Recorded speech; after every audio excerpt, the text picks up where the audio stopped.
यं ब्रह्मा वरुणेन्द्ररुद्रमरुतः स्तुन्वन्ति दिव्यैस्तवैः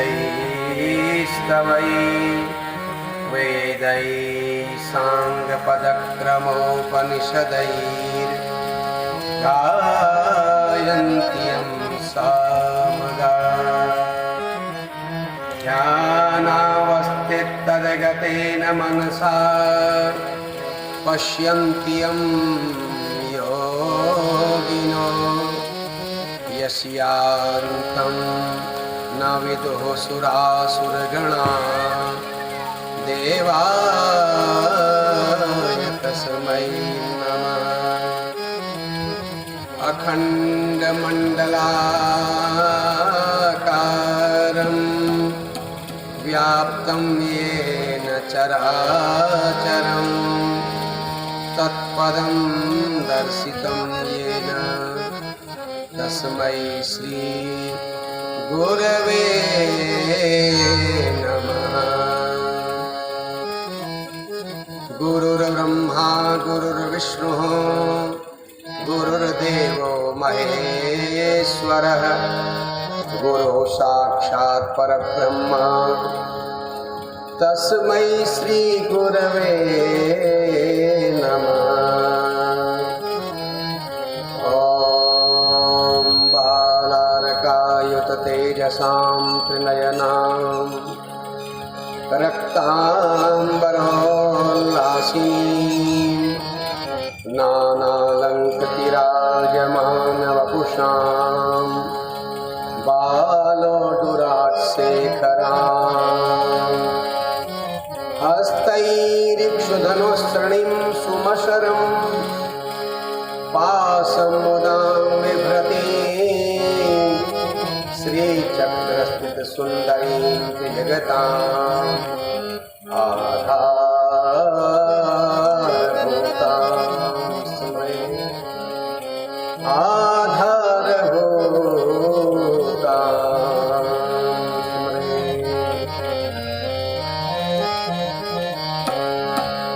जय भगवती देवी नमो वरदे जय पाप विनाशिनी बहुफलदे जय भगवती देवी नमो वरदे जय पाप विनाशिनी बहुफलदे जय शुंभ निशुंभ कपाल धरे जय शुंभ निशुंभ कपाल धरे प्रणमामि तो देवी नराति हरे प्रणमामि देवी नराति जय चंद्र दिवाकर नेत्र धरे जय चंद्र दिवाकर नेत्र धरे जय पावक भूषित वक्र जय पावक भूषित वक्त्रवरे जय भैरव देह नील परे जय भैरव देह विलीन परे जय अंधक दैत्य विशोष करे जय अंधक दैत्य विशोष करे जय भाई सभी महाराज सोल करे जय भाई मर्दिनी सोल करे जय लोक समस्तक पाप हरे जय लोक समस्तक पाप हरे जय देवी पितामह विष्णु नते जय देवी पितामह विष्णु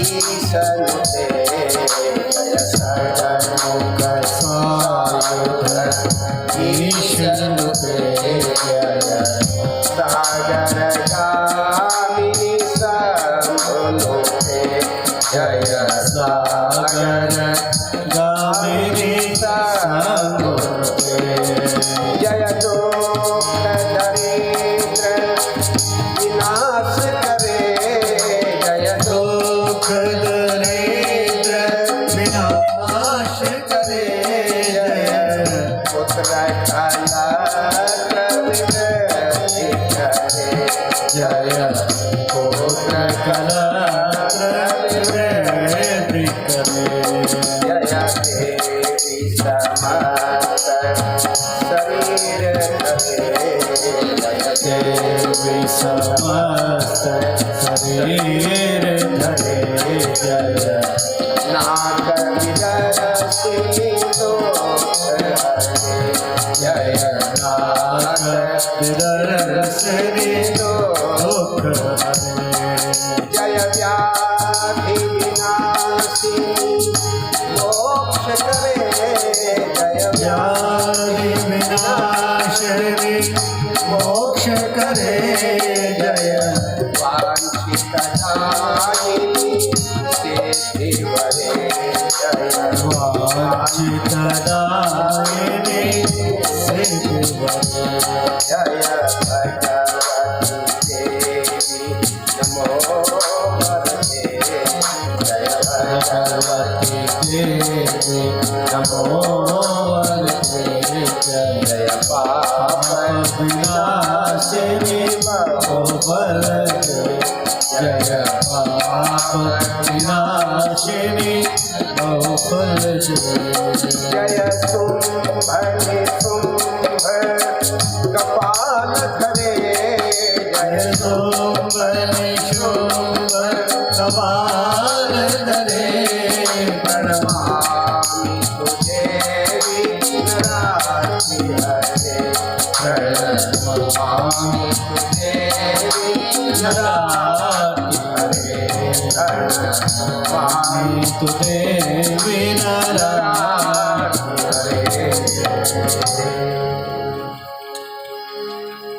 प्रेम से कहिए जगदम्बा मैया की जय हो वृंदावन बिहारी लाल की जय हो पवन सुत हनुमान की जय हो। उमापति महादेव की जय हो। सियावर रामचंद्र की जय हो।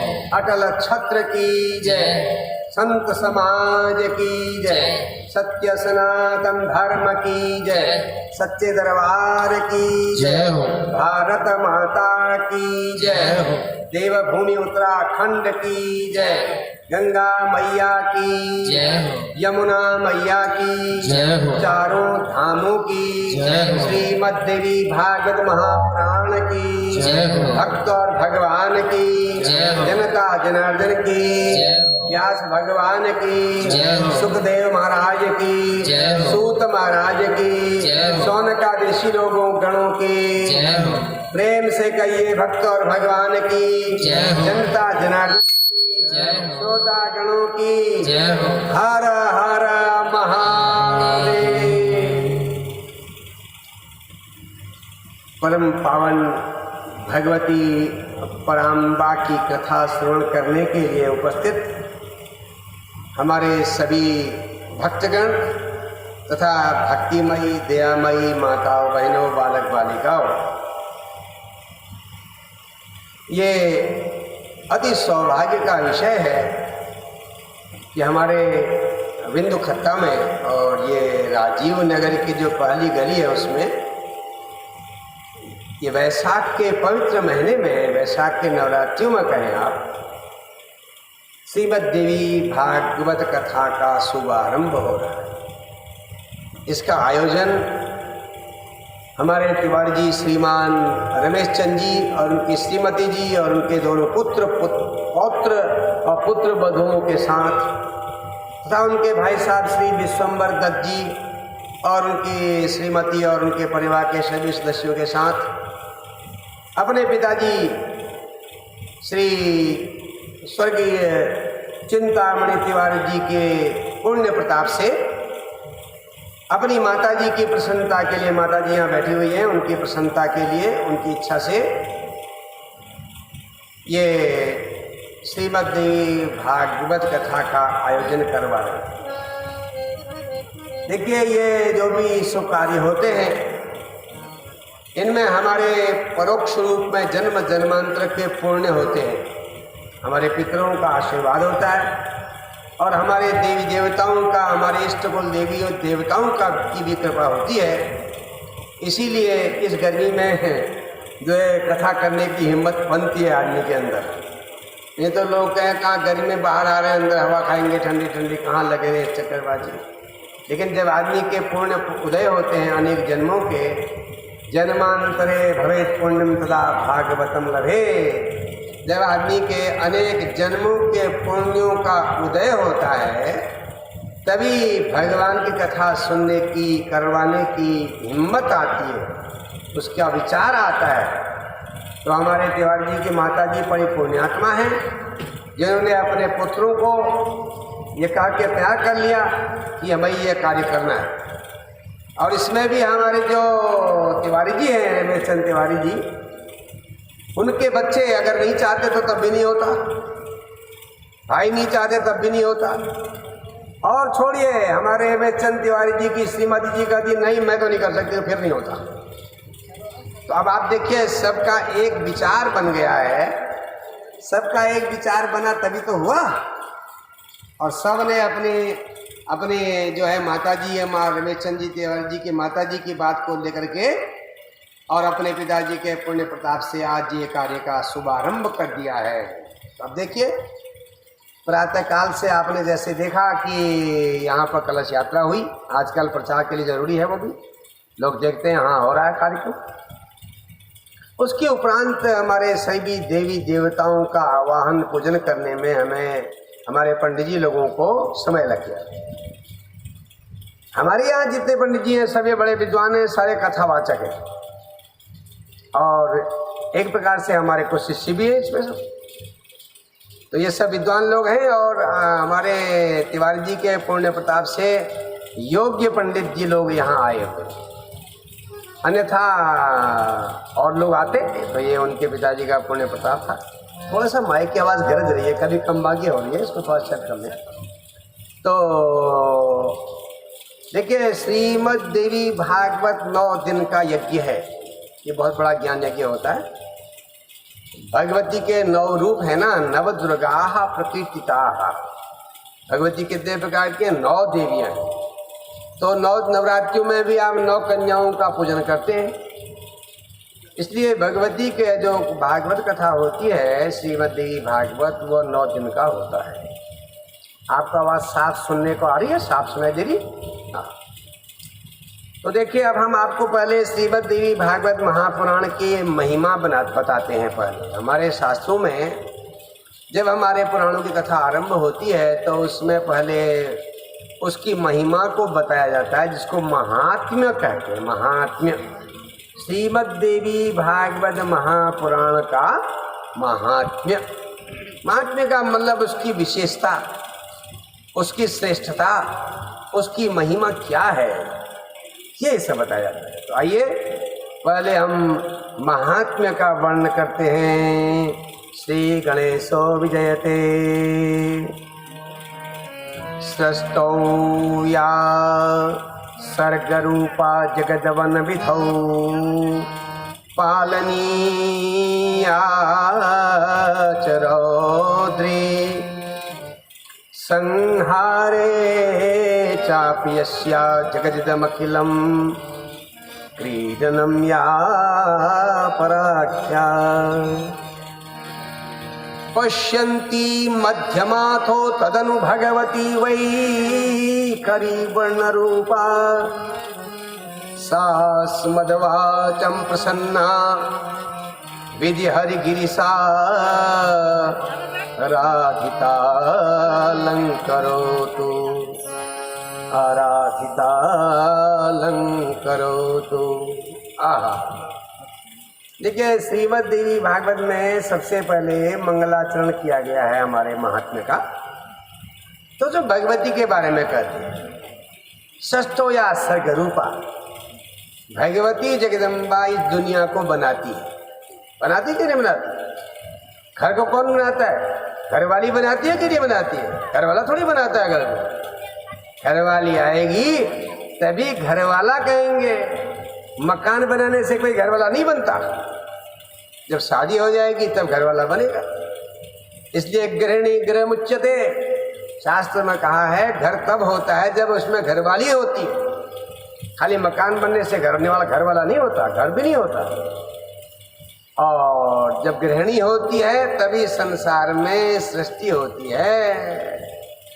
आपने ख्याल किया होगा, जब तक किसी युवक की, किसी जवान लड़के की शादी नहीं होती तब तक वो ढीला ढाला बना रहता है। शादी हुई तो कैसा दौड़ता है, घुईर जो दौड़ो, घुईर नहीं, उन पहाड़ में घुईर हो चुका है, कस दौड़ो फिर वो कस तेज काम करने लगा, फिर दुनिया का बढ़ो लग जाओ, मकान बढ़ाओ, मोटरसाइकिल लियो, उसको रक्षा नहीं करता है। बताइए, जब तक शादी नहीं होती वो आलस्य में रहता है, धीमा रहता है। वो ऐसा कैसे होता है? क्योंकि घरवाली उसकी शक्ति होती है। आदमी की शक्ति उसकी घरवाली है, तो घरवाली से ही सृष्टि होती है। इसी प्रकार जैसे विवाह करने के बाद संतान होती है तो सृष्टि होती है, ऐसी भगवती जगदम्बा से ये संसार की सृष्टि होती है। उस समय भगवती का नाम कहते हैं सर्ग रूपा। और जब वो इस संसार की देखरेख करती है, जैसे माँ करती है अपने बच्चे की देखरेख, तो उसका नाम कहते हैं पालनी। अब वो जगदम्बा जब नाराज हो जाती है या वो चाहती है कि अब इसको बदलना पड़ेगा, ये पुराना हो गया संसार बहुत, तो फिर ये संसार को उजाड़ देती है, फिर नया बनाती है। जैसे हमारे घर पुराने हो जाते हैं और पुराने ढंग के होते हैं, आजकल लोग कहते हैं हमारे घर में वहीं पर कमरे के पास में ही शौचालय होना चाहिए। चाहे खाना खा करके होटल में आएंगे और शौच करने के घर में आते नहीं आते। आज पहले लोग शौच करने बाहर जाते थे, खाना खाने घर में आते थे। अब खाना खाने होटल में जाते हैं और शौच करने दौड़े दौड़े घर में आते हैं। आते कि नहीं आते? तो समय बदल रहा है। तो घर में हमें जो है, उसमें पुराने ज़माने में नहीं होता, बाहर बनता था, अब उन्हें का घर में होना चाहिए। वही वो चमक दमक वाला होना चाहिए। भले ही भगवान का मंदिर उतना चमकने वाला नहीं होगा, वो जो शौचालय होता है, बाथरूम कहते हैं जिसे आजकल आप, वो चमक दमक वाला होना चाहिए। तो समय बदलता है, तो हम क्या करते हैं, पुराने मकान को जड़ से उखाड़ करके फिर नया बना देते हैं कि नहीं बनाते? ऐसे ही भगवती जगदम्बा इस संसार को बनाती भी हैं, पालती भी हैं, सुधारती भी हैं। जब समय बदलता है तो इसको हटा देती है।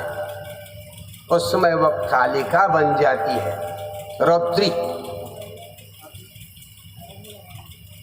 संगारे चापिष्य जगदिदमखिलम क्रीडनम या पराख्या।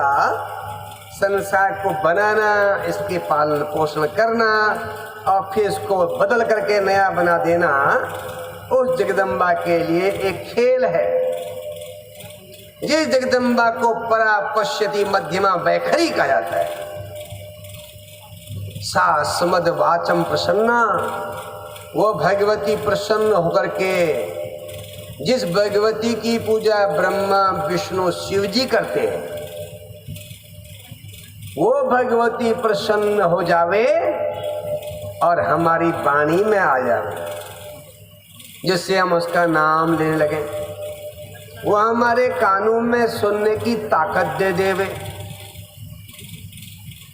ऐसी भगवती जगदम्बा भगवती कथा में घर से हमको निकलने की हिम्मत दे देवे।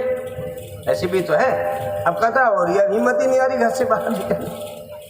घर में आराम हो रहा है, उन्हें का आवाज यहाँ ही आ रही है, यहीं सुन लेते हैं। तो जब भगवती कृपा करती है तभी ये संभव है।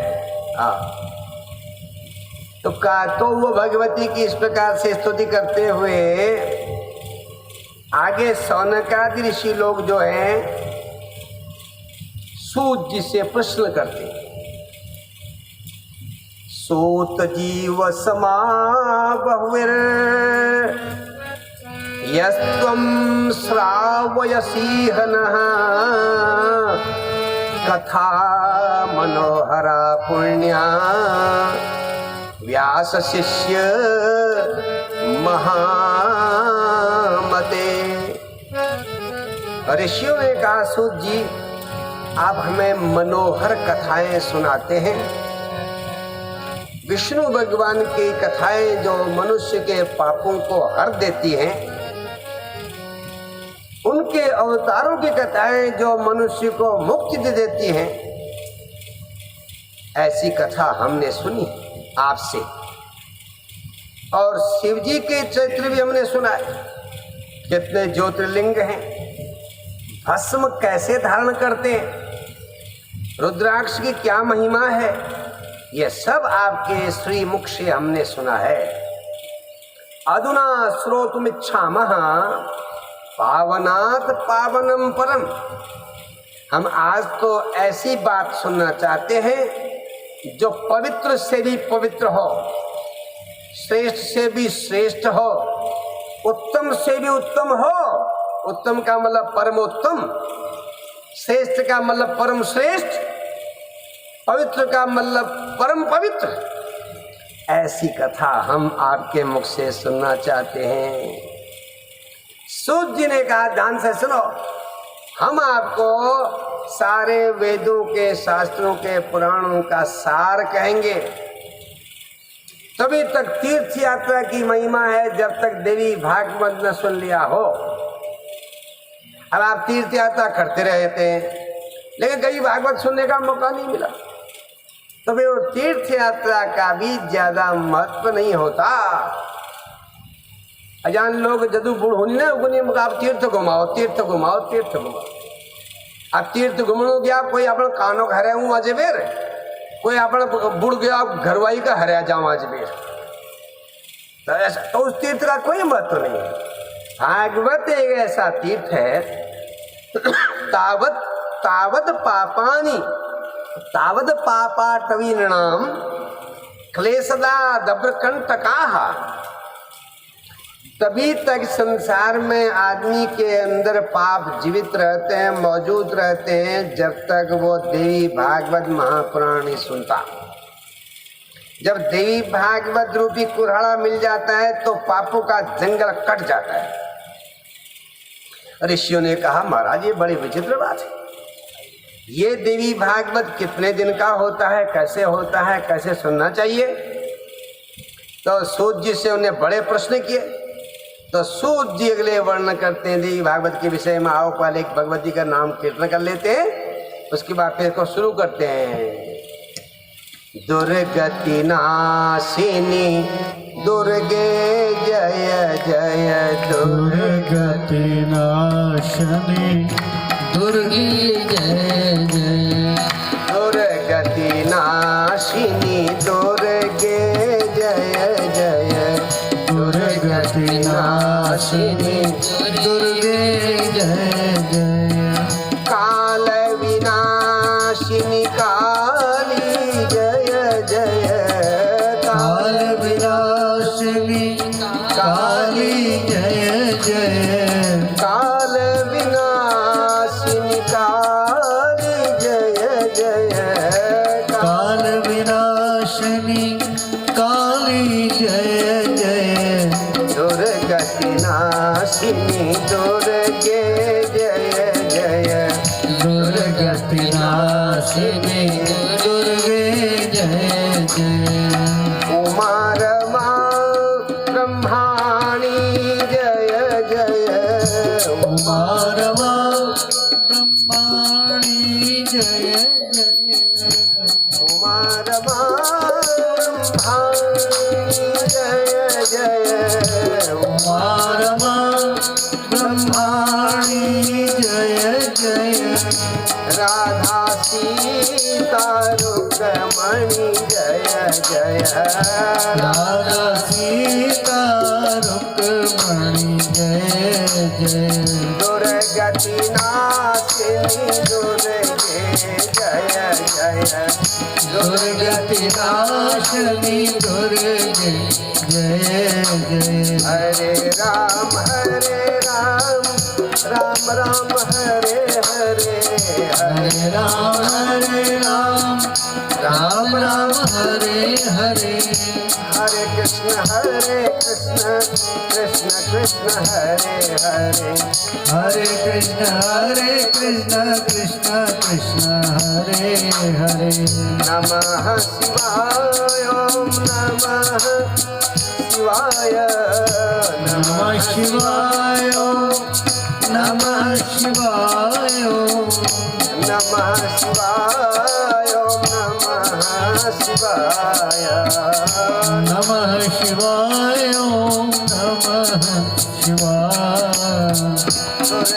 दुर्गतिनाशिनी दुर्गे जय जय दुर्गतिनाशनी दुर्गे जय जय काल विनाशिनी काली जय जय काल विनाशिनी काली जय जय दुर्गतिनाशिनी दुर्गे जय जय दुर्गतिनाशनी दुर्गे जय जय दुर्गे जय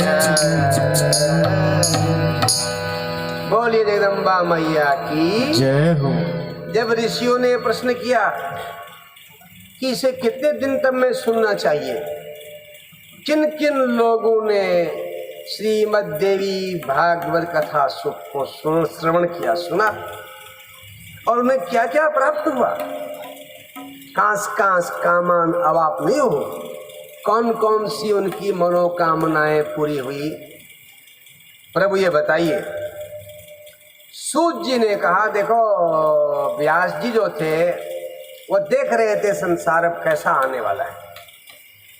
व्यास जी ने देखा कि कलयुग में लोग भगवान का भजन नहीं कर पाएंगे। भगवान का तो भजन छोड़िए, लड़ाई न करें वही खुशी की बात है। आप ही रहता भगवान का भजन, तो सास बार में मारा मार नहीं होता है तो ही खुशी की बात है। मालिक पति पत्नी का झगड़ा न हो वही खुशी की बात है। अपने आप रहा भजन। और व्यास जी जानते थे ये कलयुग में लोग भगवान का भजन नहीं करेंगे। लोगों के औरों की तो बात छोड़िए, ब्राह्मणों के बच्चों का भी समय में जनेऊ संस्कार नहीं होगा। देख रहे हैं आजकल आप, जनेऊ हो रहे लोगों के, जनेऊ के जगह में बर्थडे हो रहा है। बर्थडे, अब बर्थडे उनकी बुद्धि का हरण कर रहा है। कहते हैं मेरा बच्चा पढ़ने में होशियार नहीं हो रहा है। अब कैसे होगा होशियार बताइए। ईसाइयों का तुम वो केक मंगाते हो, अंडे डाल करके उसमें थूकते हो, फिर काटते हो, फिर बांटते हो। थूकसा नहीं थूकना बताओ। थूक पड़ा नहीं पड़ा, मुख पड़ाओ, फिर उनको सबके बांटने में आप बुद्धि भ्रष्ट हो नहीं होली। एक महिला ने हमसे कहा, पंडित जी मैं हर साल अपने बेटे का बर्थडे कराती हूँ, फिर भी मेरा लड़का मूर्ख होता है। मैंने कहा हाँ तभी तो हो रहा है, ये तभी तो मूर्ख कहेंगे पगली। ये बर्थडे आजकल जो बच्चे बिगड़ रहे हैं उसका कारण ये बर्थडे है, इसको बंद करो तभी शांति होगी। तो बर्थडे में तो बाले बोयरे चोले बोयरू जय बर्थडे छू तो पगला है। और जो कम ठीक ठाक से भाल भाल सुनो को सोन को बोयाओ वही नाच को भी चल कब लाओ चल के चल के बाद बुलाओ क्या करो बर्थ करो बर्थडे बर्थडे बर्थडे बर्थडे। कलयुग के लोगों का समय पर संस्कार नहीं होगा। यज्ञोपवीत संस्कार न होने से वो ब्रात्य हो जाते हैं। ब्रात्य हमारे यहाँ 4 वर्णों की व्यवस्था है, ब्राह्मण क्षत्रिय वैश्य शूद्र। और ब्रात्य शूद्र से भी नीचे का होता है। ब्राह्मण की जनेऊ की उम्र 8 वर्ष है, 8 वर्ष में न कर पाए तो दुगुना कर दो, 16 वर्ष में हो जाना चाहिए। क्षत्रिय के वर्ष जो है 10 वर्ष की लिमिट है, अगर 10 वर्ष में करा तो ऋषियों ने कहा भाई दुगुने 20 वर्ष कर दो। और वैश्य के जनेऊ की उम्र है 11 वर्ष, अगर 11 वर्ष में करता तो 22 तक करो। अब 22 में नहीं कर सकता फिर उसको भ्रात्य कहते हैं। जिस ब्राह्मण के बच्चे का जनेऊ 16 वर्ष में नहीं होता वो भ्रात्य हो जाता है, फिर उसके हाथ का पानी पीने से भी पाप लगता है। अब सोचो हम किनके हाथ का पानी पी रहे हैं आजकल, जहाँ कोई नियम ही नहीं है, कोई जीवन शैली नहीं है, कोई संस्कार नहीं है, कोई धर्म कर्म नहीं है, कोई पूजा पाठ नहीं है। छोड़ो पूजा पाठ, खाने पीने का नियम नहीं है, सोने का नियम नहीं है। रक्त बड़ी ब्याह जले हाथ में मिल जाना उमड़ी लग रही दिन भरी पगल ही लोग। तो वेद व्यास जी ने देखा कलयुग के लोग यज्ञोपवीत संस्कार नहीं कर पाएंगे, कलयुग में स्त्रियां भी अपना धर्म छोड़ देंगी। यापन तो भल लिखी और शरण में जाओ श्रेणी न बाजार जाने लुगड़ो लगे होनी, ब्याह वाल कपड़ा लगे होने भाई, हा? घर पहने अलग है भाई, ब्याह कर घूमने लुगड़ो लगे चैन पड़ो नहीं होता है, रफ्त अलग, दिन में अलग, दोपहर अलग, ब्याह अलग। अब तो श्रेणी घर संभाल ला, कारोबार कर ला, तो ना लगा गोर पाई साहब ना। दूध चेतन का दूध ओए पियो दूध, तुम तो एक तो जो लुगड़ धोने पाउडर वही बढ़ाई दूध पियो फिर मरो, सबन का कैंसर हो। दूध को पावड़ों को तैयार नहीं, कुकुर पावड़ो तैयार वाला शहर में देखना था तो कुकुर देखा शेरोरी और गुर का पावड़। और कल गौ माता हमारे इस बैग गौ माता और गुरु खनल जी वो बढ़िया घर पर जब प्लास्टिक से बटपन खेड़ियाल वो गुरु प्लास्टिक करने बीमार पड़ा, फिर तुरंत नरक जाने तैयारी है उनका हो सके। तो वेद व्यास जी देखो कि कलयुग लोगन के जो बिल्कुल अकल नहीं हो, समझ नहीं हो, उनका अपन खाने की फिक्र होला, अपन पेट की फिक्र होला। प्राच्य नाम तुझ बद्धू नाम वेदे स्वनधि कारणम, जो ब्राह्मण अंतिम ब्रात्य वर्जल और जन को वेद शास्त्र पढ़नो अधिकार नहीं हो, अधिकार हुसलो को पढ़ वेद शास्त्र जान पैद होने के जो से टेंशन में जोड़ने जान के बुढ़ी शाणी बुढ़ी मगर टेंशन है को बड़ा फतेह गया टेंशन है को अंग्रेजी होने पेट बड़ी पेट लिबे रोने ये सब जान। जो बुढ़ कभी चाह नहीं पीछे 60-70 बरस में वो शराब पी नहीं, कलयुग इसको मत यूं लग रहा है। हमें आज लोग देखी 60 बरस दले चाह नहीं पी और 60 बरस जा पहाड़ में या भाबर में आई जाऊं फिर कोई रोनी पाटर पर कलयुग में दशा तो श्याणी धर्म कर्म नहीं करो। कलयुग में पतिव्रत धर्म कोई मानो ही नहीं। अजान फ्रेंड बढ़ रही फ्रेंड आई तो तुम्हारे फोन भीतर होने ही फ्रेंड कुछ दिन में भले का फ्रेंड होने से श्रेणी ना फ्रेंड आदि आठ ना फ्रेंड श्रेणी फिर हूँ बहुत बता तो नरक कलयुग में नरक होने से। प्राच्य नाम तुझ बदलू नाम जो प्राच्य ब्राह्मण चल सन तन का वेद शास्त्र ज्ञान नहीं होना वजह तन दुर्गति होली और श्रेणी में पतिव्रता धर्म नहीं होना वजह तन कल्याण कशी हो तन भलाई कशी हो। ये एक चिंता व्यास जुग लाग पड़ी कहले कि कलयुग में वेद शास्त्र पढ़ने पै के पास सामर्थ्य नहीं तन लोग ने बुद्धि भ्रष्ट होते जाने हर साल पूर्वे जब बुद्धि खराब थी अलबेर बैग खराब हो जाना है अगले साल बैग खराब होने से हर साल उपद्रव ज्यादा होना हर साल विमति ज्यादा होने। अब विमति आ गई तो विपत्ति आ लिया जहाँ सुमति संपत्ति नाना जहाँ सुमति संपत्ति नाना जहाँ सुमति तहाँ संपत्ति नाना जहाँ सुमति तहाँ संपत्ति नाना जहाँ सुमति तहाँ विपत्ति निधाना जहाँ सुमति तहाँ विपत्ति निधाना जहाँ सुमति तहाँ संपत्ति नाना जहाँ सुमति तहाँ संपत्ति नाना। जहाँ सुमति है वहाँ संपत्ति है, जहाँ कुमति है वहाँ विपत्ति है। वेद व्यास जी देखो कलयुग ना लोग ना मन में कुमति ज्यादा होना बजल तो उद्धार होने नहतन उद्धार मतलब के छे कि संसार में भल कार्य करो और बाद में लोग को मरना बखत तो बहुत है भल आदमी छी तेल बहुत है भल काम करी है उद्धार।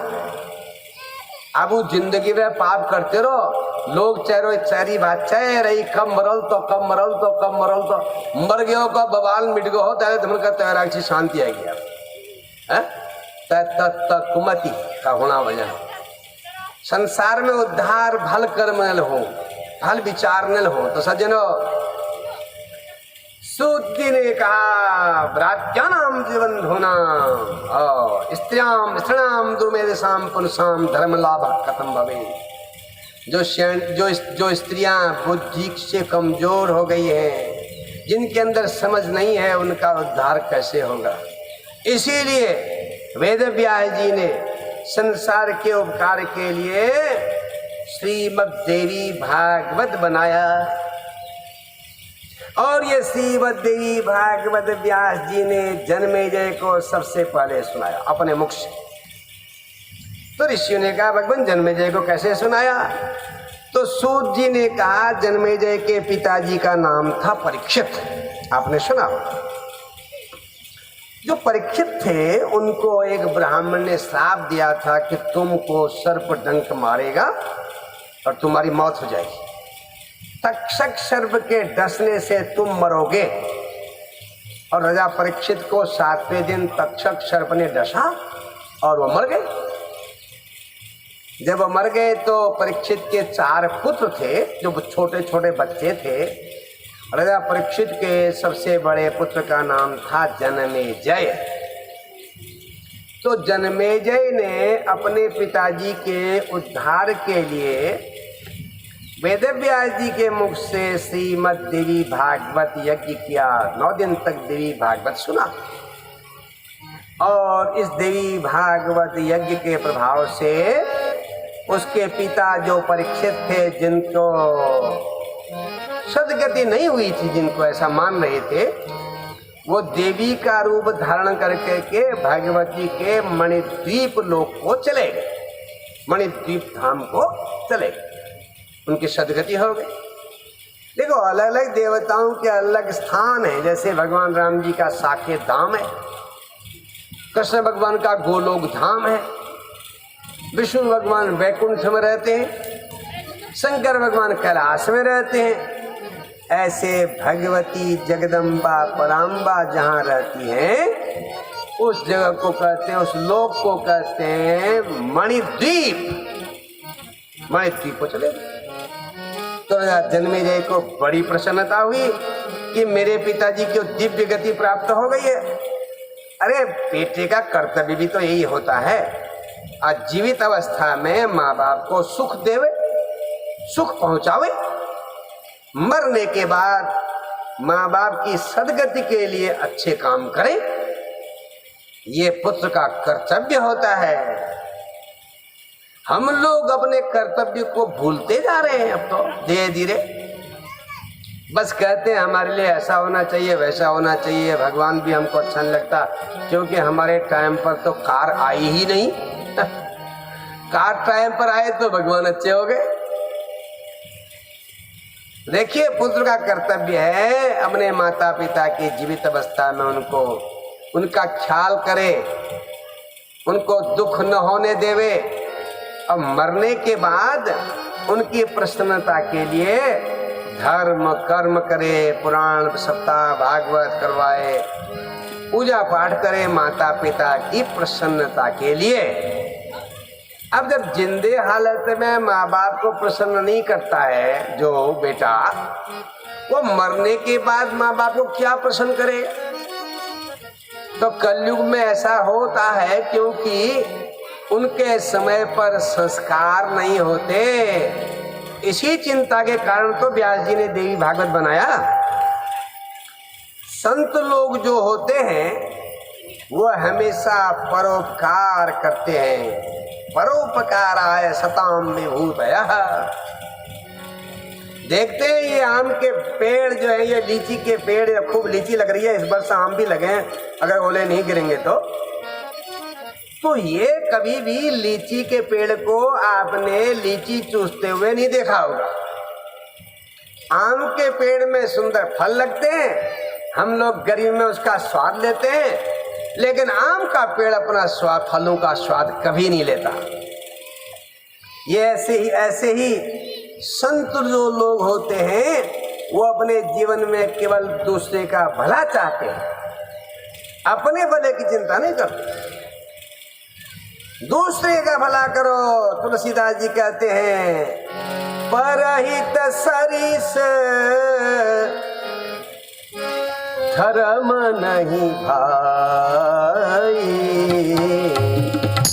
परहित सधर्म नहीं भाई, पर पीड़ा सम नहीं अधमाए, पर पीड़ा सम नहीं अधमाए। हाँ, दूसरे की भलाई से बड़ा कोई धर्म नहीं होता, दूसरे को परेशान करने से बड़ा कोई अधर्म नहीं होता। इसलिए आप तो दूसरे की भलाई के लिए आए हैं, जो बुराई करता है उसका काम अपना है, जो भलाई करता है उसका अपना काम है। महात्मा जी गंगा जी में नहा रहे थे, ध्यान देना, नहाते नहाते देखा एक बिच्छू बह के आ रहा है गंगा जी में ऊपर से। महात्मा जी ने सोचा बेचारा बिच्छू बह जाएगा और मर जाएगा, इसको पानी से बाहर निकाल देना चाहिए। जैसे ही महात्मा जी ने बिच्छू को पकड़ा और बिच्छू ने डंक मारा, महात्मा जी के हाथ से बिच्छू गिर गया। फिर महात्मा जी दौड़े उसको पकड़ने के लिए, दूसरी बार फिर पकड़ा, फिर वो डंक मारने लगा, फिर छूट गया। ऐसे कितने बार हो गया।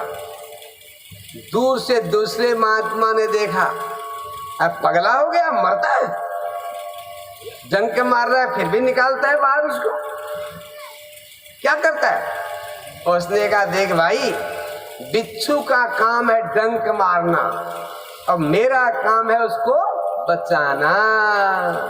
ये अब उन्होंने कहा ये अच्छा भी नहीं है, इससे तो बात ही नहीं करनी चाहिए, इसका कोई सहायता मतलब है इसकी। ठीक है अलबेट है, गुड़ दूध नहीं देना है, बड़ी हरो। अब बताओ, तेल पुरबेर हमर जब घर में धिनाई नहीं थी ना, दूध नहीं थी, तेल हमन का नहीं थी दूध, अलबेट है गुड़ दूध नहीं देना, ठीक है। ये सारा सबसे बड़ा ज्ञान है। अरे उसने नहीं दिया कोई बात नहीं, तुम देते रहो ना, तुम्हारा काम तो परोपकार करना है। अगर आप परोपकार के लिए आए हो तो अब आप कहोगे जो है वो जो है घोड़ा लात मारता है, उसका स्वभाव है लात मारने का। तुम कहोगे बिल्ली चोरी करती है, उसका स्वभाव है चोरी करने का। अब तुम्हारा स्वभाव क्या है, तुम क्या करना चाहते हो? तो व्यास जी ने देखा कलयुग में जो है लोगों का उपकार किया जाए, लोगों की भलाई की जाए, जिससे कि लोग सुखी हो जावे, चाहे वो भला हो या बुरा हो, कोई बुरे नहीं होते दुनिया में। हमारी नजर के कारण सब गड़बड़ होता है। कौन है बुरा बताइए? बुरा है तो क्यों धरती में पैदा हुआ है बताइए? सब में विशेषता है, सब में गुण है, गुण अवगुण सबके उर रही, गुण अवगुण सबके उर रही, गुण अवगुण सबके उर रही, गुण अवगुण सबके उर रही। वेद पुराण निगम अस कहि, वेद पुराण निगम अस कहि, गुण अवगुण सबके उर रही, गुण अवगुण सबके उर रही। देखिए संसार में गुण और अवगुण सबके अंदर होते। अगर ये बात समझ में आ जाएगी तो फिर आपको सब लोग अच्छे लगेंगे। दुनिया में सब अच्छे हैं, अच्छे नहीं होते तो होते क्यों बताइए? अगर वो खराबी है तो भगवान ने क्यों उनको जन्म दिया है? धरती माता ने पाल पोस के बड़ा कैसे बनाया? संसार में सब अच्छे। तो वेद व्यास जी ने ये भागवत श्रीमद् देवी भागवत महापुराण संसार के उपकार के लिए बनाया। सूत जी ने कहा कि श्रीमद् देवी भागवत महापुराण की ऐसी विशेषता है, इस यज्ञ को करने से 9 दिन तक देवी भागवत सुनने से वसुदेव जी के पुत्र जो खो गए थे वो मिल गए। वसुदेव जी जानते हैं आप? वसुदेव जी कृष्ण भगवान के पिताजी का नाम है और कृष्ण भगवान ही खो गए थे एक बार और 27 दिन लौटे खोने के बाद। और वो तब लौटे जब देवी भागवत यज्ञ किया गया। तो ऋषियों ने कहा भगवान अब तो यही कहानी सुनाइए, यही कथा सुनाइए। बोलिए जगदम्बा मैया की जय। ऋषियों ने जब ये कहा तो सूत जी ये रोचक कथा बताने लगे। सूत जी ने कहा सत्राजित भोज वंशीय द्वारावत्याम सुखम वसन सूर्यस्याराधने युक्तः भक्तश्च परमं सखा। देखो भोज वंश में यादवों के अलग अलग वंश हैं। भोज वंश में सत्राजित नाम के एक राजा थे। वो सूर्य भगवान के बड़े ही भक्त थे। एक बार उनकी भक्ति से प्रसन्न होकर सूर्य भगवान ने राजा सत्राजित को दर्शन दिया। उनके सामने प्रकट हुए और सत्राजित से कहा मैं तुम्हारी भक्ति से प्रसन्न हो गया। सत्राजित मैं तुम्हें सूर्य लोक ले जाना चाहता हूं। सूर्य लोक चलो देख के आओ। सत्राजित प्रसन्न हो गए और सूर्य भगवान के साथ सूर्य लोक में चले गए। ध्यान देना, जब सूर्य लोक में गए वहां कुछ दिन रहे, लौटने लगे तो भगवान सूर्य ने कहा सत्राजित तुम मेरे भक्त भी हो और तुम मेरे सखा भी हो। देखो अब तुम लौट के जा रहे हो, धरती के लोग देखेंगे स्वर्ग लोक गया है, सूर्य लोक गया है, वहां से कुछ लेके आएगा। अब आप देखते हैं अगर आप बाजार जाते हैं तो बाजार से भी कुछ चीज लेके आते हैं, बच्चों के खाने के लिए अलग लाते हैं, साग सब्जी जो अपने घर के बूढ़े लोगों को अच्छी लगती है वो भी लाते हैं। तो अगर आप अल्मोड़े चले जाते हैं तो वहां से बाल मिठाई लाते हैं, लाते नहीं लाते बताइए? कहीं से गडरी लाते हैं, कभी काफल लाते हैं, तो अलग जगह की सौगात होती है। तो सूर्य भगवान ने कहा तुम लौट रहे हो, मैं तुम्हारे लिए ये एक सौगात देता हूं। क्या है सौगात? ये स्यमंतक नाम का मणि है। इस मणि की ये विशेषता है कि इसमें 8 भार सोना निकलता है। 8 किलो मान लो आप, इस मणि से 8 किलो सोना निकलेगा रोज। और ये मणि जहां रहता है वहां कहीं कभी गरीबी नहीं होती और लोग कोई बीमार भी नहीं होते उस प्रजा में। सत्राजित बड़े खुश हो गए। उस मणि को अपने गले में पहन करके उतर रहे थे आकाश से। ध्यान देना जरा कथा सुनने के लिए। आकाश से उतर रहे थे। भगवान श्री कृष्ण जी अपनी सुधर्मा नाम की सभा में बैठे हुए थे। जब ऊपर से देखा सूर्य भगवान नीचे को उतर रहे तो सभासदों ने कहा भगवान एस आयाति सविता दिदिक्षुस्त्वाम जगतपते। हे जगतपति कृष्ण जी, आपके दर्शन करने के लिए सूर्य भगवान भी उतर गए नीचे को। कृष्ण भगवान ने कहा सविता नैष भोबाला सत्राजित मणिना ज्वलन समंतकेन तायाति भास्वदत्तेन भास्वता। देखो सभासदों, ये सूर्य भगवान नहीं है, ये सूर्य भगवान के दिए हुए मणि को पहन करके सत्राजित आसमान से उतर रहा है।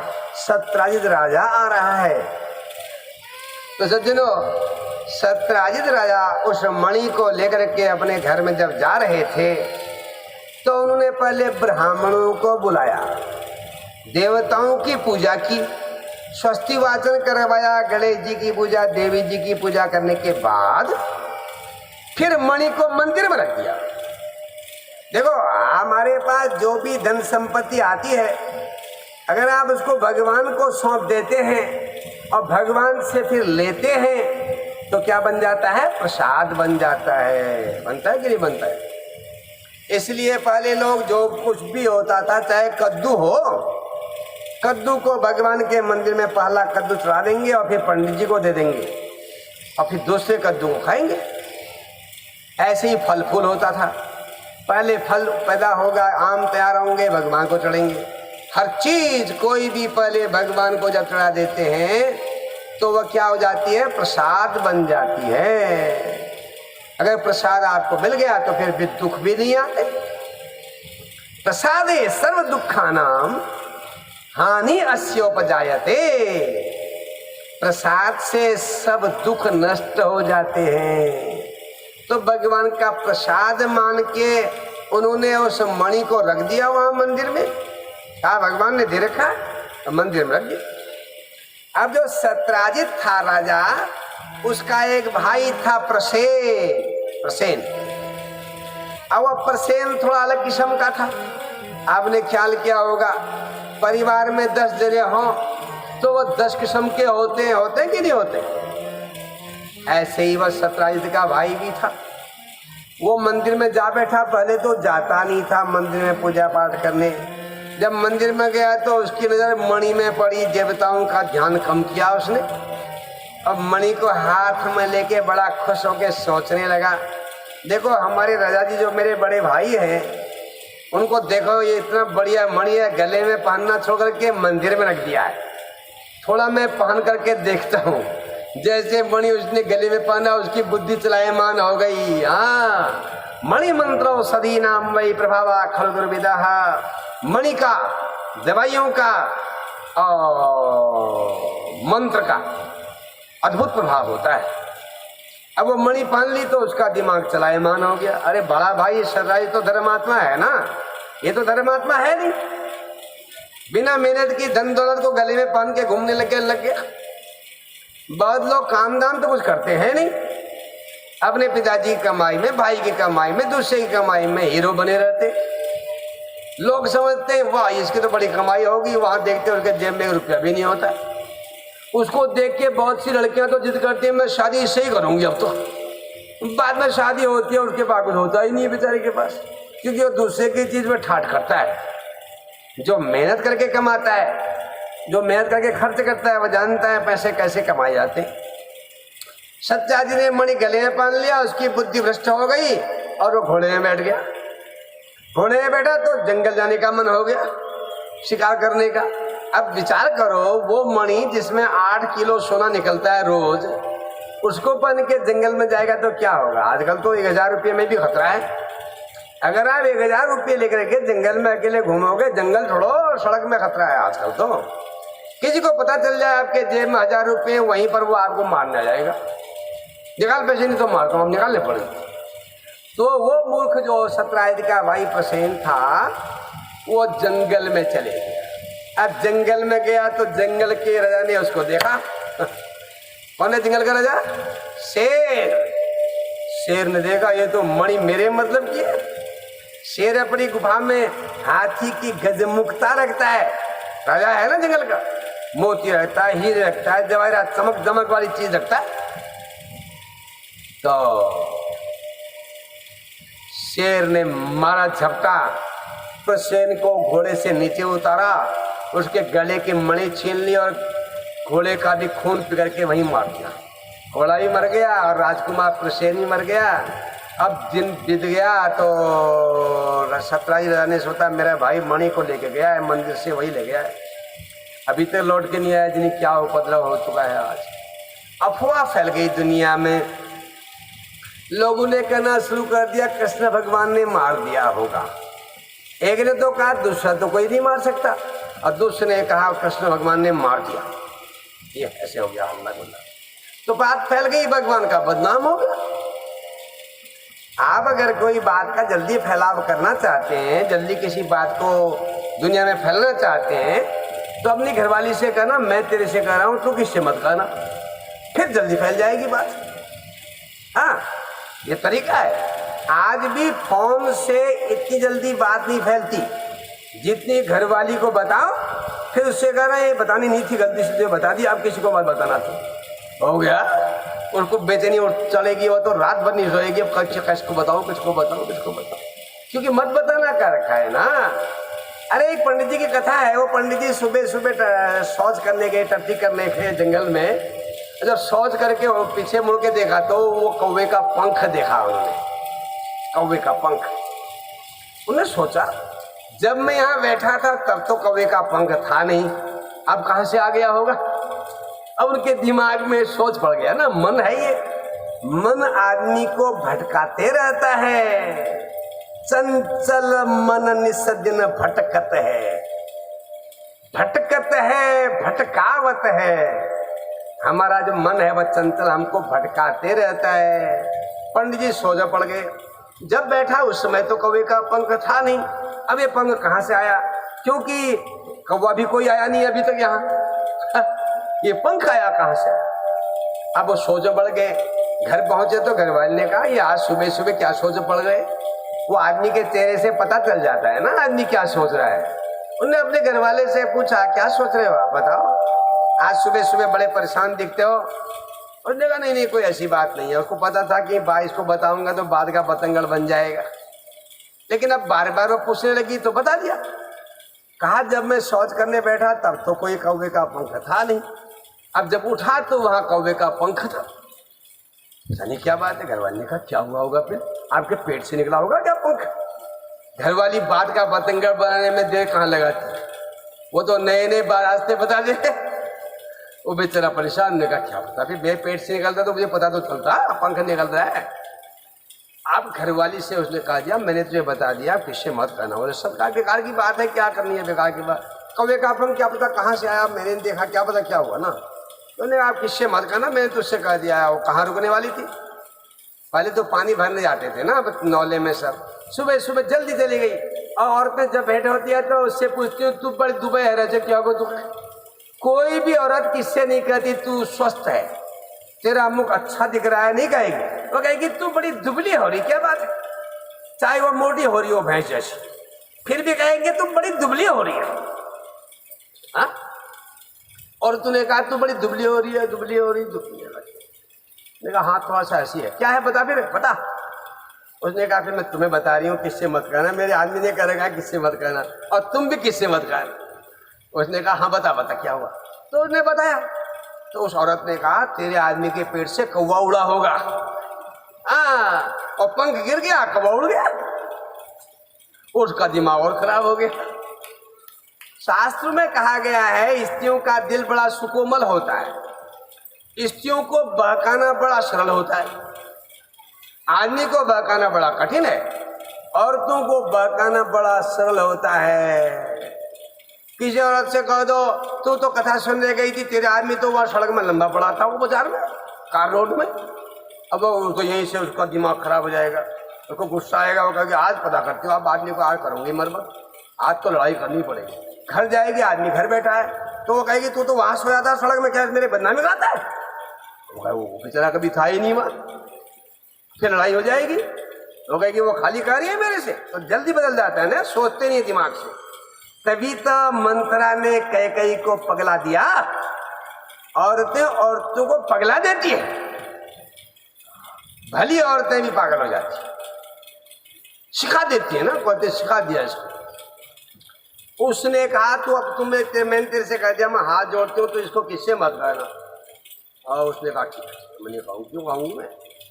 तो वो अगले एक रास्ते में गई, वहाँ से वो पानी भरने आ रही थी, उसने उससे बातचीत की। औरतें तो सड़क में जहाँ मिल गई तो घंटों खड़े जाती हैं, उनको थकान होती ही नहीं। वहाँ घर में घुटनों में दर्द होता है, सड़क में घास लेके भी दर्द नहीं होता, अगौल काट के लाते तब भी दर्द नहीं होता, मन भर वजन सिर में होगा तब भी भारी नहीं होता। भगवान की ऐसी महिमा है देवी की, वहाँ घंटों बात करेंगे वो।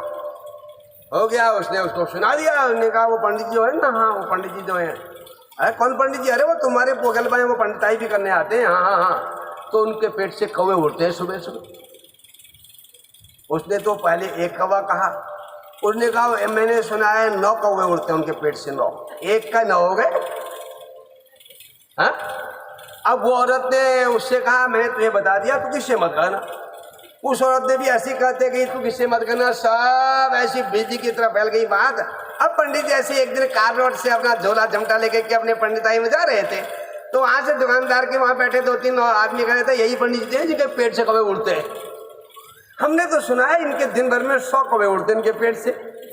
एक कौवे के 100 9 कौवे, और 9 कौवे के 100 कौवे, ये होता है। तो ये भगवान श्री कृष्ण जी का बदनाम हो गया कि उन्होंने मणि छीनने के लिए प्रसेन राजकुमार को मार दिया होगा। देखो संसार में बदनामी बहुत खतरनाक चीज है। बदनामी से हमेशा बचना चाहिए।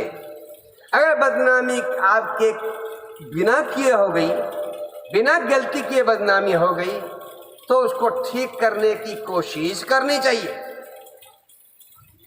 तो सज्जनों, भगवान श्री कृष्ण जी के कान में उनके गुप्तचरों ने बताया, तो भगवान ने कहा भैया ये तो बदनामी बेमतलब में होगी। हम तो दही की चोरी करते थे, मक्खन की चोरी करते थे, अब ये एक नई चोरी लग गई मणि की।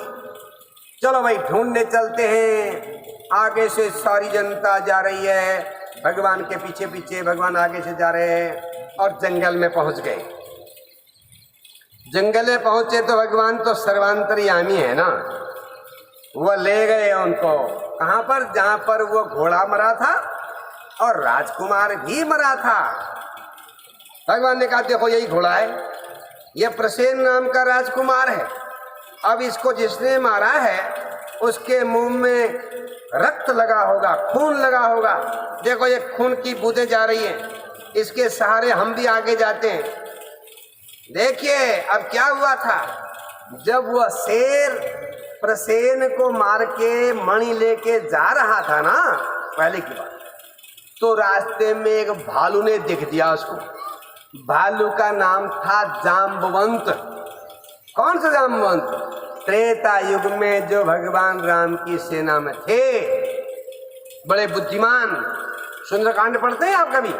तो सुंदरकांड में जाम्बवंत जी हनुमान जी को जगाते हैं, तब आता है जाम्बवंत के वचन सुहाए, जाम्बवंत के वचन सुहाए, सुनी हनुमान हृदय सुनि हनुमान हृदय तब लगी तुम परी केहू मोहे भाई, तब लगी तुम पर केहू मोहि भाई, सही दुख कंद मूल सही दुख कंद मूल फल खाए। वो जाम्बवंत।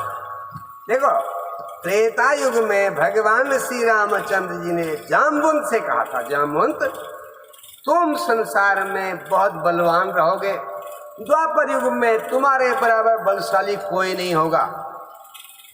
तो वो जाम्बवंत बड़े बलवान थे। जब उन्होंने देखा कि ये शेर जो है मणि को अपने दांतों में दबा के ले जा रहा है, उनने देखा ये मणि तो मेरे मतलब का है, तो मेरे बच्चे का खिलौना बन सकता है गुफा में, और इससे उजाला भी हो जाएगा। जाम्बवंत ने का शेर के साथ युद्ध हुआ। जाम्बवंत भालू ने शेर को पटक करके मार दिया और मणि को लेकर के अपनी गुफा में चले गए। अब भगवान जो है प्रजा के साथ ढूंढ रहे हैं। उन्होंने देखा देखो देखो देखो ये शेर मरा हुआ है यहाँ पर, क्योंकि जाम्बवंत ने शेर मार दिया था और शेर के जब शेर को मारा तो उनके दांतों में भी खून लगा होगा, खून टपकते हुए उस इशारे से आगे बढ़े तो वह खून की बूंदें वो गुफा के अंदर गई हुई थी। भगवान श्री कृष्ण जी ने अपने प्रजा के लोगों से कहा कि आप लोग यहाँ प्रतीक्षा करें, मैं मणि चोरने वाले को ढूंढता हूं गुफा के अंदर जाके। भगवान अकेले ही गुफा में चले गए। भगवान श्री रामचंद्र जी ने जाम्बवंत से कहा था कि द्वापर युग में मैं तुमसे मिलने खुद ही आऊंगा। आप देखो, अब भगवान श्री कृष्ण ने की प्रजा बाहर बैठी है और भगवान अंदर चले गए हैं। अंदर गुफा में खूब प्रकाश हो रहा है, खूब उजाला हो रहा है। भगवान ने कहा मणि है। जैसे अंदर पहुंचे, एक बच्चा मणि से खेल रहा था। 8 किलो सोना जिससे निकलता है, ऐसे मणि से बच्चा खेल रहा है। आहा, भगवान ने सोचा देवी भागवत के शब्दों कि चुपचाप पीछे से जाके इसका मणि छीन लेना चाहिए। जैसे ही भगवान झपट ही रहे थे तो बच्चे की जो देखरेख करने वाली धाई थी ना, वो चिल्ला गई, चोर चोर चोर चोर। भगवान ने कहा जहां जाता हूं वहीं मुझे चोर कहते। भगवान अपने भक्त से मिलने के लिए अपने को चोरी लगा देते हैं। देखिए कितने दयालु हैं भगवान। अपने भक्त जाम्बवंत से मिलने के लिए मणि का बहाना बना दिया है। बनाया कि नहीं बताया? आहा, जैसे ही हल्ला हुआ, अंदर जाम्बवंत भगवान के ध्यान में बैठे हुए थे। जाम्बवंत ने हल्ला सुना, वो दौड़ के बाहर आए तो दिव्य पुरुष दिव्य रूप में भगवान को देखा, लेकिन पहचान न पाए। पहचानना कठिन हो गया और झपट के भगवान पर पकड़ ली भगवान की बाहें और होने लगी कुश्ती। कभी भगवान धक्का देके वहां तक ले जावे, वो कभी वहां से भगवान को यहाँ को लावे, और लड़ाई चल रही गुफा के अंदर। 1 दिन 2 दिन 3 दिन 4 दिन 5 दिन 9 दिन 10 दिन 11 दिन 12 दिन, इतने दिनों तक जनता ने कहा ये गुफा के अंदर क्या खा रहा होगा वो कन्हैया। भगवान के माँ बाप भी बड़े दुखी हो गए, उदास होके घर लौट गए। उन्होंने समझ लिया, फिर भी तो सुनाई दे रहा आपको? हाँ, और अच्छा सुनाई दे रहा है।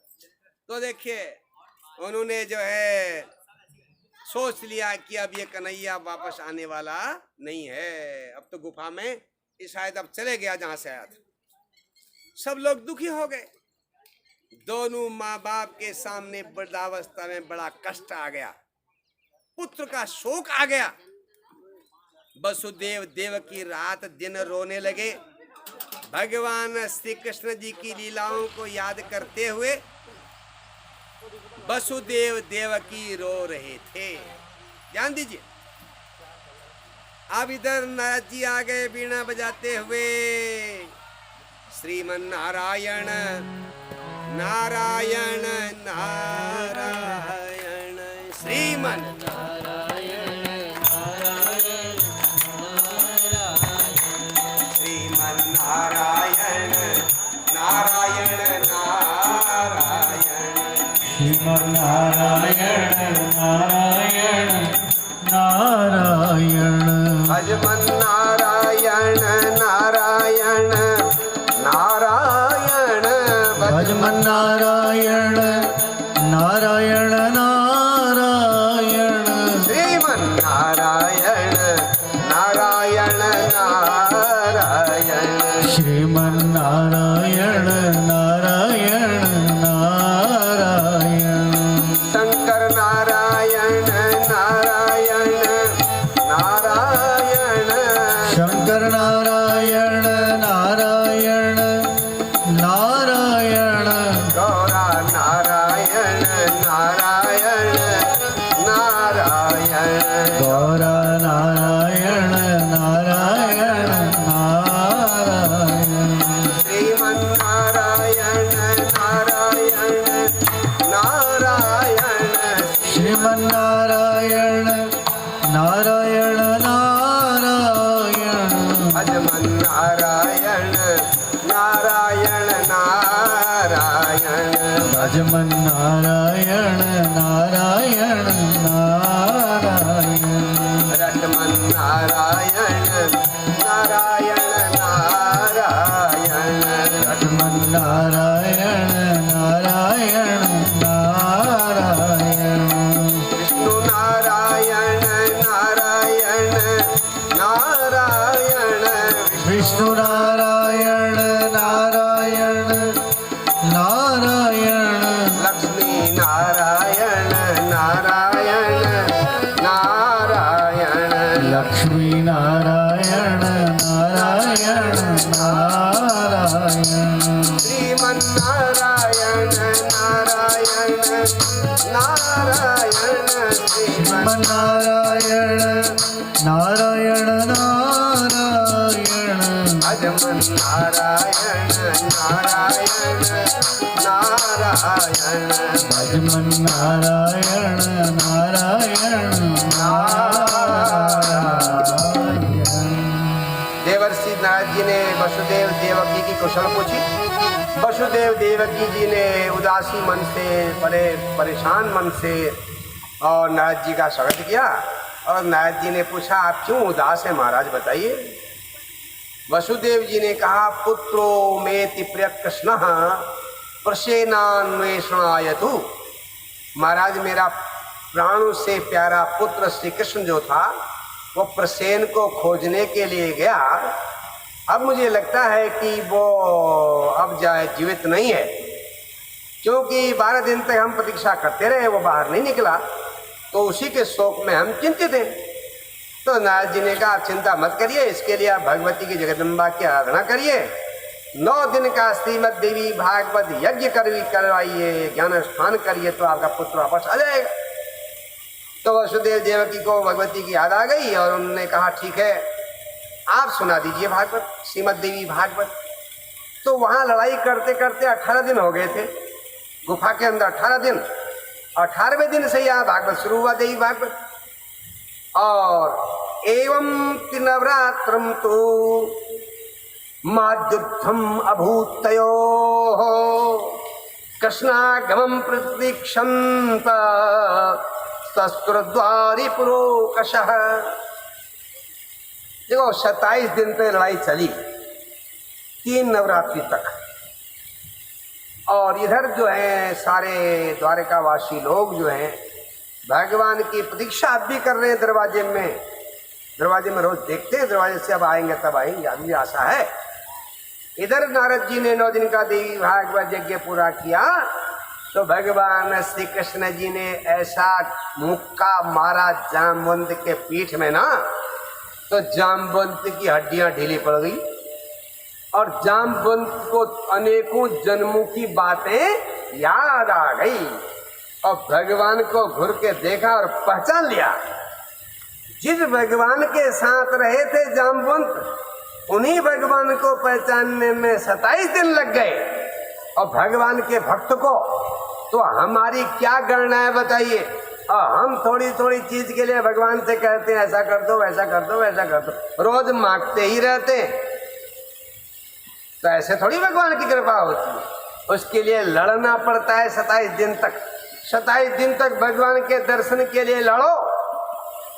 हा? लोग जल त्याग कर देते हैं, अन्न त्याग कर देते हैं भगवान के लिए। हम तो एक दिन का व्रत भी नहीं कर पाते। आदमी से कहा तुम सोमवार का व्रत करना, घरवाली कहती है नहीं, इनके घर नहीं होता, मैं कर दूंगी। ये भूखे नहीं रह पाए। ऐसी कहानियां बताइए। पहले तो आदमी वैसे ही बेकार पड़ा था, पूजा पाठ कभी नहीं करता था। आप घर करने के लिए तैयार हुआ तो घरवाली कहती है मैं कर दूंगी। तो देखिए, हम भगवान के लिए कुछ नहीं करना चाहते, स्वार्थ के लिए करना चाहते हैं। भगवान की पूजा भी हम तभी करते हैं हमें जब कुछ फायदा दिखाई देवे। 27 दिन में भगवान के चरण पकड़ लिए और कहा, ज्ञातोसि रघुवर्यस् तुम यद्रो सात सहिताम पति ही क्षोभम जगाम लंका चो रावण सानुगो हतः। हे श्री राम जी, मैंने आपको पहचान लिया। आपके नाराज होने से समुद्र में पुल बंधा गया और रावण अपने सारे कुल के साथ नष्ट हो गया। आज मैंने आपके साथ बड़ा अपराध किया है, 27 दिन तक आपके साथ लड़ाई लड़ी है, मुझे माफ कर दीजिए। ऐसा करके भगवान के चरणों में सिर रख के रोने लगा। भगवान ने कहा कोई बात नहीं जामुन, तुम तो मेरे भक्त हो, तुमसे कुश्ती लड़ने में मुझे आनंद आ रहा था, इसीलिए मैं 27 दिन तक तुमसे लड़ता रहा। भगवान कैसे आए बताओ, मैं क्या सेवा करूं?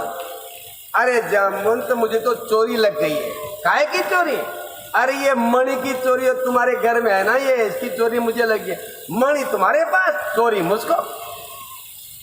मणि है तो यह प्राप्ता वायम वृक्ष पतेर बिलम। हे ऋषियों के स्वामी जामवंत जी, मैं मणि के लिए आया हूं। जामवंत ने कहा ये तो एक बहाना है, मन ही मन सोचा अब खाली मणि क्या दूं इनको, एक ही मणि क्या दूं? आपने ख्याल किया होगा जब आपके यहाँ पंडित जी भी उगाई के लिए आते हैं तो माताएं कहती है नहीं एक बार नहीं 2 बार देते, रुको और लाते देते नहीं 2 बार। तो कहा महाराज मैं अकेला मणि आपको क्या दूं, रुको फिर बैठो। जामवंत जो है अपने अंदर चले गए और उनकी एक बेटी थी जाम्बवती जो बड़ी सुंदरी थी। जामवंत तो भालू नहीं है, भालू की तरह के आदमी जिनके शरीर में बाल ज्यादा होते हैं ना, वो है। हनुमान जी बानर, ये वाले बानर नहीं है, वो मनुष्य बानर, बानर जाति। हाँ, बानर जाति मनुष्यों की जिनके पूंछ होती थी पहले, वो अब वो नष्ट हो गई, लुप्त हो गई है वो जाति। जैसे आपने पहले देखा होगा बहुत सी बकरियों के यहाँ पर गले में 2 लटकते थे, जैसे गाय के थन होते हैं ना, ऐसे लटकते थे ही लटकते थे। अब वो बकरियां नहीं मिलती हैं, अब गायब हो गई ऐसे। ऐसे हर चीज संसार में लुप्त हो जाती है। तो सज्जनों, अंदर से जाम्बवती को सजा के लाए और जाम्बवती का अंगूठा भगवान के हाथ में पकड़ा दिया और कहा ये आप मेरे अतिथि बन के आए हैं, यहाँ आए हैं तो मणि के साथ इसको भी ले जाओ। अब भगवान के गले में मणि पहना दिया और कन्यादान भी कर दिया। अब भगवान के एक काम थोड़ी होते हैं, सैकड़ों काम होते हैं काम के साथ। तो सज्जनों, उसके बाद यहाँ ब्राह्मण लोग आशीर्वाद दे रहे थे कि तुम्हारे कृष्ण भगवान लौट के आ जावे। नारद जी आशीर्वाद दे रहे थे व्यास गद्दी से। तो भगवान जाम्बवती को लेकर के आगे से खड़े हो गए। बोले जाम्बवती पति भगवान श्री कृष्ण जी की जय हो।